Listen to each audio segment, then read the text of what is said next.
नमस्कार दोस्तों, चलिए आपका स्वागत है इन्फो एंड फाइबर पे। आज मैं आपके सामने राहुल गांधी की स्पीच को लेकर मैं बात करूंगा। लगातार मैं जो अच्छाई और सच्चाई है वो आप तक पहुंचाने की कोशिश करता हूं। अगर आपको वीडियो अच्छी लगे तो सब्सक्राइब करके बेल आइकन प्रेस करके मुझे धन्यवाद दीजिएगा। चलिए शुरू करते हैं।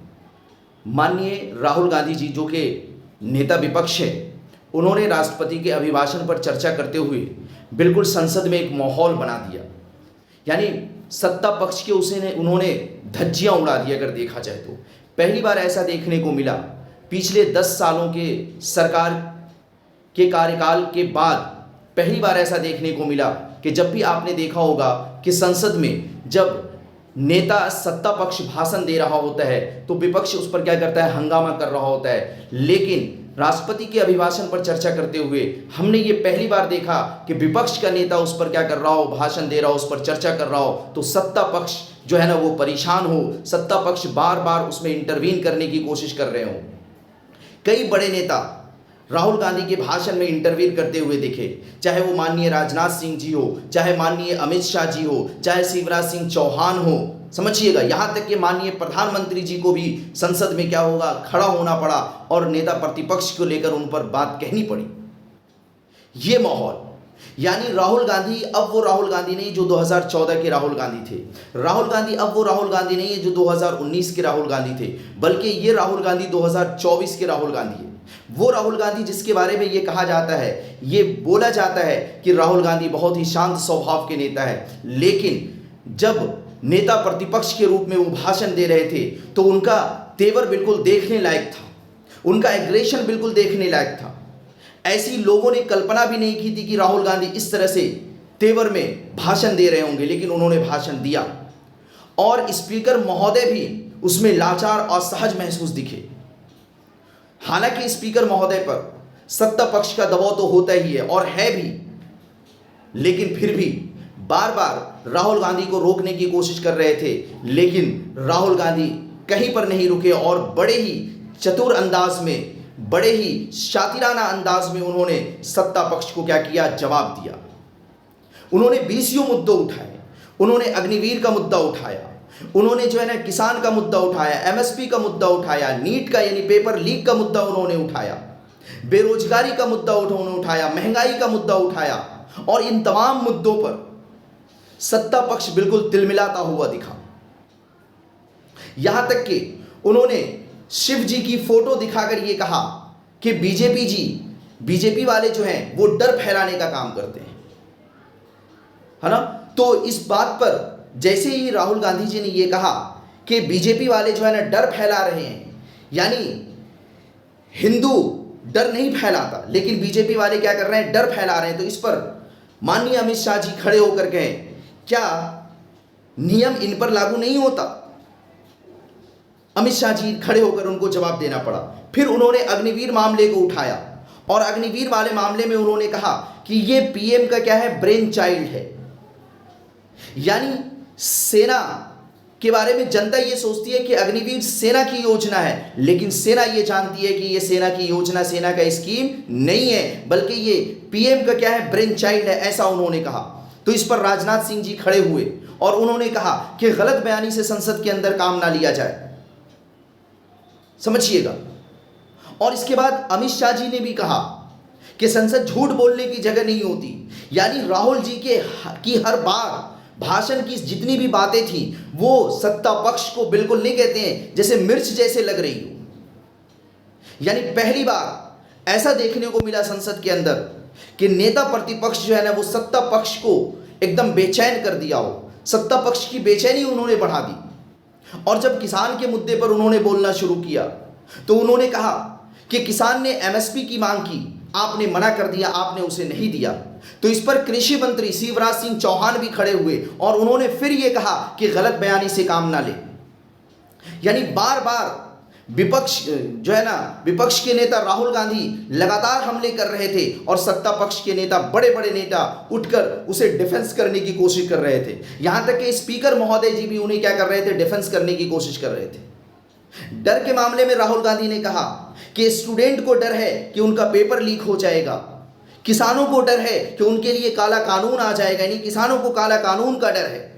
उन्होंने मणिपुर पे कहा कि मणिपुर वालों को सिविल वार का डर है। बात समझ रहे? यानी लगातार सत्ता पक्ष पर राहुल गांधी जी हमला करते हुए दिखे।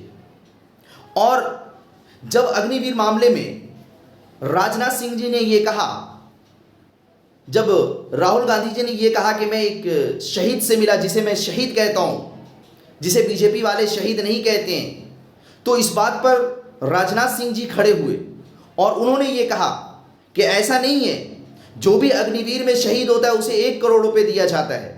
तो हालांकि राहुल गांधी इसमें फंसते तो दिखे, लेकिन फिर भी बड़े ही शातिराना अंदाज में उन्होंने जवाब दिया। उन्होंने कहा कि कुछ बातें मैंने कही और कुछ बातें जो है ना राजनाथ सिंह ने जी ने कही, लेकिन सच्चाई क्या है, सच्चाई कौन बोल रहा है, सच के साथ कौन खड़ा है, ये बात अग्निवीर वाले जानते हैं। तो लगातार राहुल गांधी जी जो है वो सत्ता पक्ष पर क्या कर रहे थे, हमला कर रहे थे। अपने 90 मिनट के भाषण में उन्होंने 20 मुद्दे उठाए और तमाम मुद्दों पर सत्ता पक्ष घिरती हुई दिखी। यानी जिस राहुल गांधी को बीजेपी वाले और सत्ता पक्ष वाले आज से कुछ समय पहले तक पप्पू कह रहे थे, इमेच्योर नेता से संबोधित किया जा रहा था, संसद में उन्हें पता चल गया कि राहुल गांधी अब वो राहुल गांधी नहीं रहे, वो अंतर्राष्ट्रीय नेता बन चुके हैं। जिस तरह से शातिराना अंदाज में उन्होंने अपनी बात पेश की,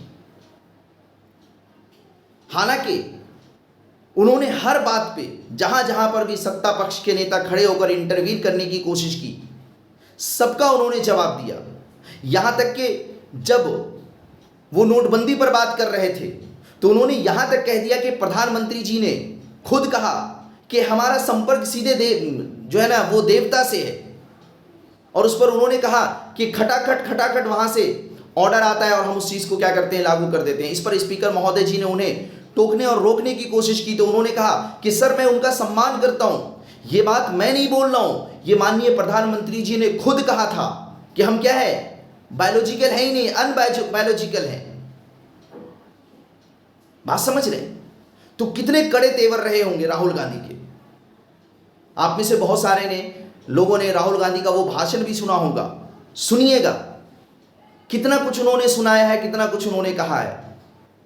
यानी विपक्ष मजबूत होना ये बहुत जरूरी होता है लोकतंत्र के लिए, जो इस बार दिख रहा है।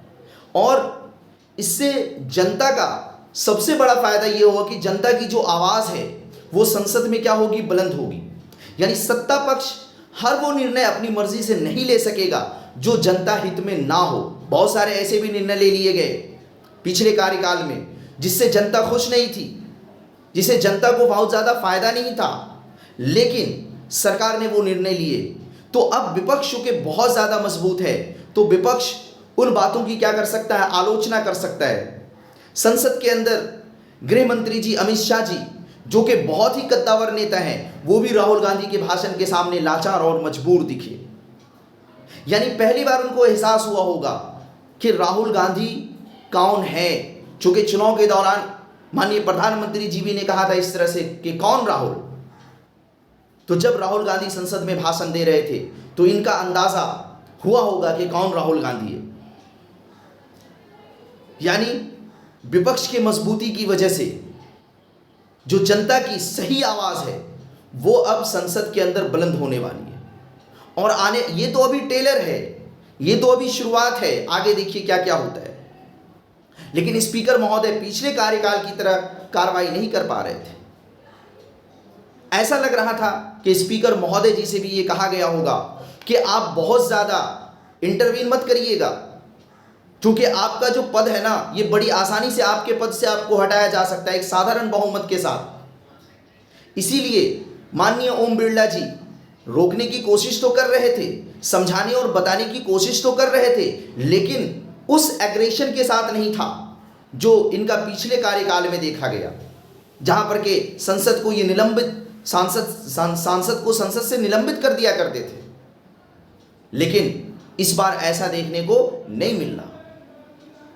तो विपक्ष मजबूत है, जनता की आवाज अच्छी तरह से उठने वाली है, और अब जितने भी निर्णय या जो भी कानून बनाए जाएंगे वो कहीं ना कहीं जनता उसके सामने होगी, जनता मद्देनजर रखकर ही कानून का निर्माण किया जाएगा, ऐसा लग रहा है। और पहले क्या था कि बहुत से ऐसी भी चीज़ें लागू कर दी गई जिससे जनता खुश नहीं थी। हाँ, सरकार का उसमें कहीं ना कहीं फ़ायदा था, इसलिए वो चीज़ क्या कर दी गई, लागू कर दी गई। लेकिन उम्मीद है कि अब ऐसा नहीं होगा।